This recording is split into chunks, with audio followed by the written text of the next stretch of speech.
Good morning भैया। आज हम स्टोक्योमेट्री ऑफ केमिकल रिएक्शन की बात करेंगे। ठीक है बेटा, देखो तब कोई भी केमिकल इक्वेशन है तो हम उसको बैलेंस्ड फॉर्म में लिख देंगे।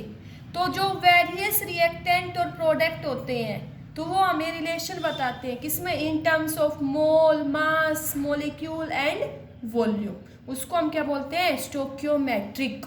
और उसके जो कोफिशिएंट होते हैं वो कहलाते हैं स्टोक्योमेट्रिक कोफिशिएंट। ठीक है बेटा, तो मैंने क्या बताया, मैंने कहा when equation is return, when equation is return in balanced form, when equation is written in balanced form, it gives relationship between, it gives relationship between various reactant and product, various reactant and product in terms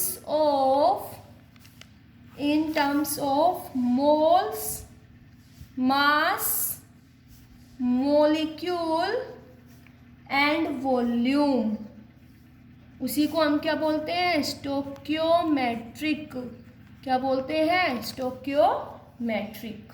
ठीक है बेटा, तो मैंने क्या कहा, when equation is written in balanced form, तब हम equation को बैलेंस्ड फॉर्म में लिख देंगे तो वो हमें रिलेशन बताती है रिएक्टेंट और प्रोडक्ट के बीच में। किसके टर्म में, मास के टर्म में, मोल के टर्म्स में, वॉल्यूम के टर्म्स में और मॉलिक्यूल के टर्म्स में। ठीक है, और जो बैलेंस्ड केमिकल इक्वेशन लिख देंगे तो उसके अंदर बेटा स्टोक्योमेट्री यूज होती है ना, 1 2 3, तो उनको हम बोल देते हैं स्टोक्योमेट्रिक कोफिशिएंट। ठीक है, जैसे मैंने तुमसे कहा बेटा, calcium carbonate reacts with hydrochloric acid to give calcium chloride plus water plus carbon dioxide. ठीक है, ये रिएक्शन दी मैंने तुम्हें, calcium carbonate reacts with hydrochloric acid to give calcium chloride plus carbon dioxide plus water. तो equation को क्या करोगे, सबसे पहले बैलेंस्ड। अब रिएक्शन क्या हो गई, बैलेंस्ड हो गई। अब बैलेंस लिखने के बाद ये बैलेंस्ड केमिकल इक्वेशन रिएक्टेंट और प्रोडक्ट के बीच में रिलेशन बताएगी इन terms of mass, moles, molecule और वॉल्यूम। देखो बेटा, यहां से तुम ये बोल सकते हो कि 1 mole of calcium carbonate, 1 mole of calcium carbonate reacts with 2 mole of hydrochloric acid, 2 mole of hydrochloric acid to give। देखो बेटा, 1 मोल कैल्शियम कार्बोनेट रिएक्ट करेगा 2 मोल हाइड्रोक्लोरिक एसिड के साथ, to give 1 mole of calcium chloride, 1 mole of calcium chloride, 1 mole of water and 1 mole of carbon dioxide. ये relation तो मैंने moles की term में बताया। अब किसके टर्म में निकालेंगे, मास के टर्म में।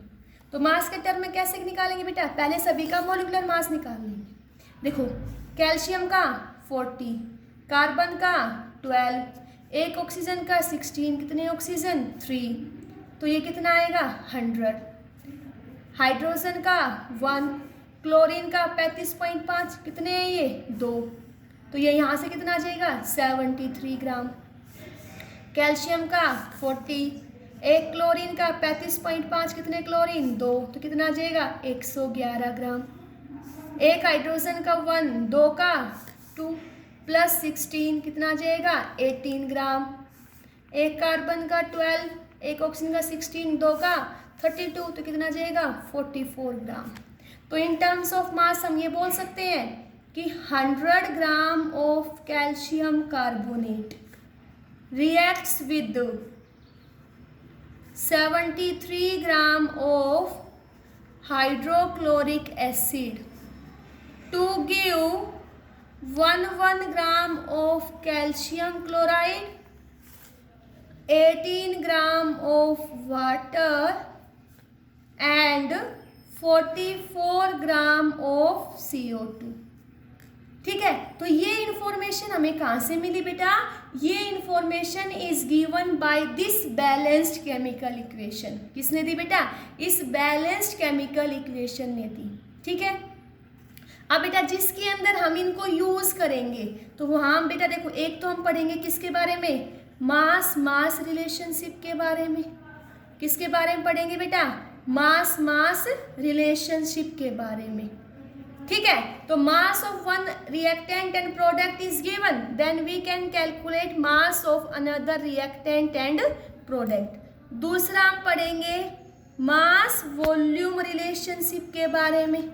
किसके बारे में? मास वॉल्यूम रिलेशनशिप के बारे में। और तीसरा हम पढ़ेंगे वॉल्यूम वॉल्यूम रिलेशनशिप के बारे में। किसमें? वॉल्यूम वॉल्यूम रिलेशनशिप के बारे में। ठीक है, तो तुम्हें पता चला स्टोइकियोमेट्री क्या होगा?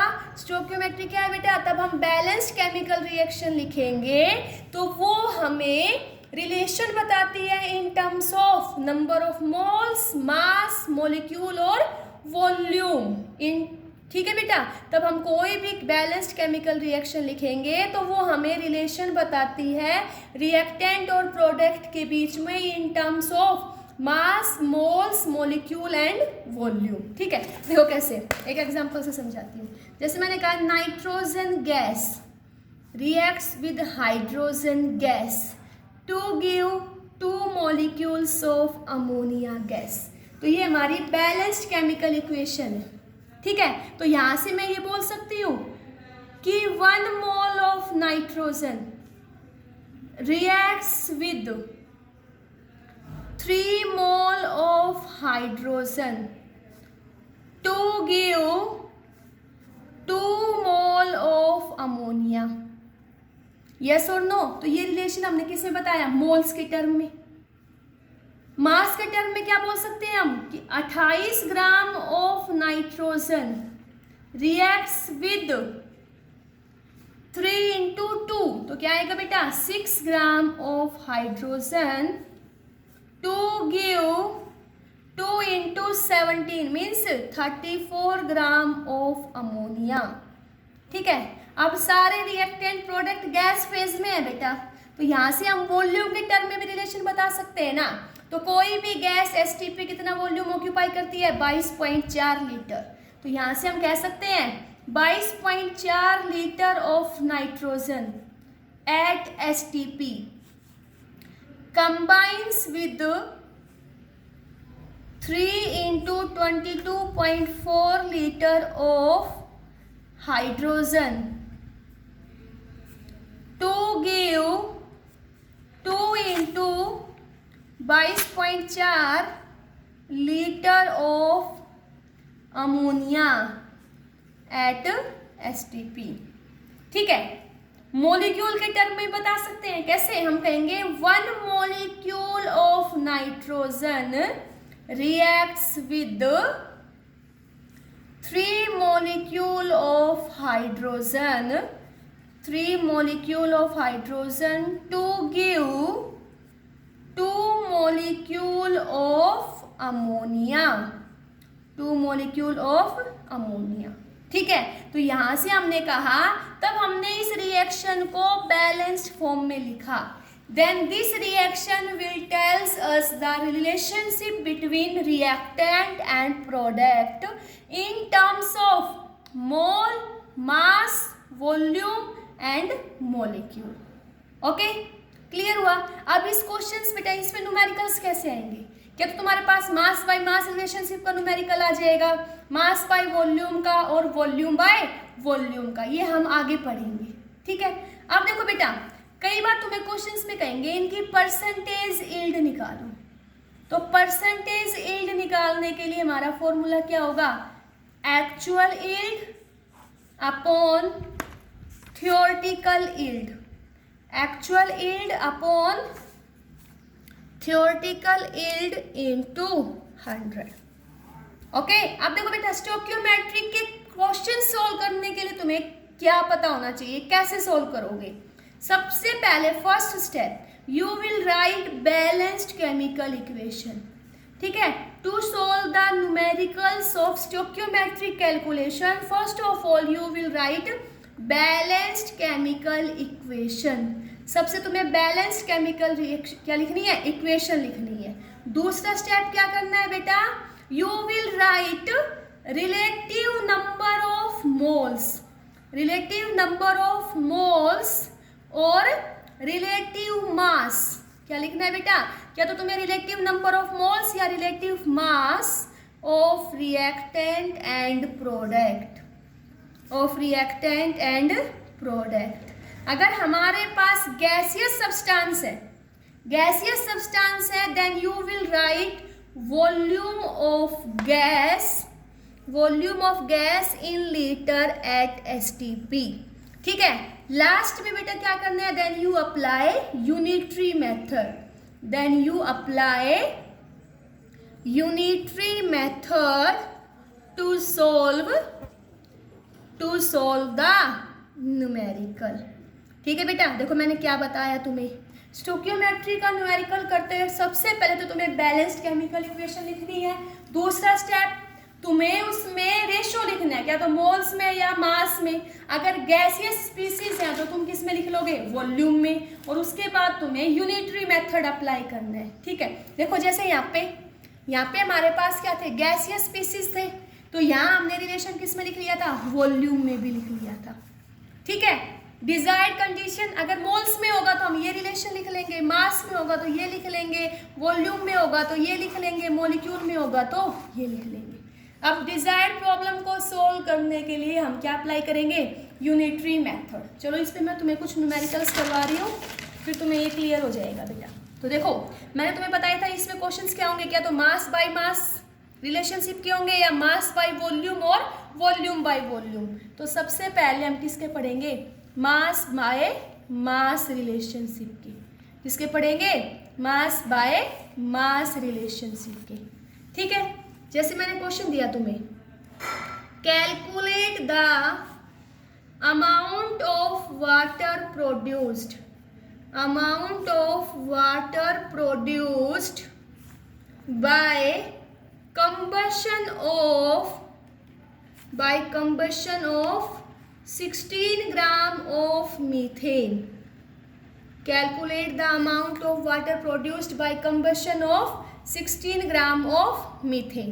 अब बेटा मीथेन क्या है, गैस. तुम्हें क्या दिया हुआ है, मीथेन गैस. मीथेन गैस का क्या किया, कंबशन.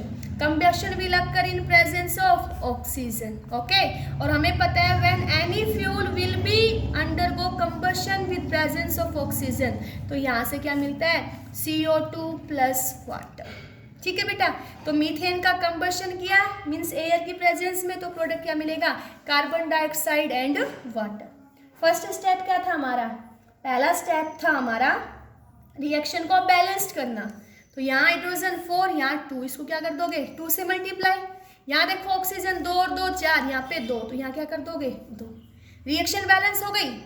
अब इसमें हम क्या लिखेंगे बेटा, हम ये लिख सकते हैं यहाँ पे कि 1 mole of methane, 1 mole of methane reacts with 2 mole of oxygen, 2 mole of oxygen to give 1 mole of CO2 and 2 mole of water.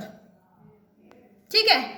अब बेटा ये भी गैस है, ये भी गैस है, लेकिन ये लिक्विड है, तो यहाँ पे वॉल्यूम के टर्म में नहीं लिख सकते, मोल के टर्म में लिख सकते. दूसरा मास के टर्म में, मास के टर्म में ये लिख देंगे कि 16 gram of methane reacts with 2 into 32 gram of oxygen to give 44 gram of CO2 and 2 into 18 gram of water.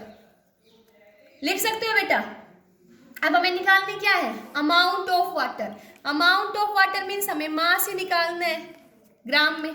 Amount of water हमें क्या निकालना है, मास ही निकालना है भाई. अब हम क्या करेंगे बेटा, यूनिटरी मेथड अप्लाई करेंगे. Then apply unitary method, then apply unitary method. बेटा देखो, हमें जो निकालना हो तो उसको किधर रखेंगे, राइट हैंड साइड। हमें क्या निकालना है, अमाउंट ऑफ वाटर। तो देखेंगे बैलेंस्ड केमिकल इक्वेशन में वाटर ये रहा, विद स्टोइकियोमेट्री लिखना है, विद स्टोइकियोमेट्रिक कोफिशिएंट। किसके टर्म में निकला है बेटा, मीथेन, मीथेन ये रहा। तो यहाँ क्या लिखेंगे, CH4। अमाउंट मीन्स मास से निकालना है, तो यहाँ से मैं ये बोल सकती हूँ कि 16 ग्राम मीथेन रिएक्ट करेगा तो हमें 2 × 18 ग्राम वाटर मिलेगा। Yes or no? 16 gram methane reacts to give 2 × 18 gram of water. तो एक से कितना मिलेगा, 2 × 18/16। निकालना कितने में है, 16 ग्राम में। तो 16 से 16 कैंसिल, तो क्या आएगा, 36 ग्राम ऑफ वाटर इज प्रोड्यूस्ड।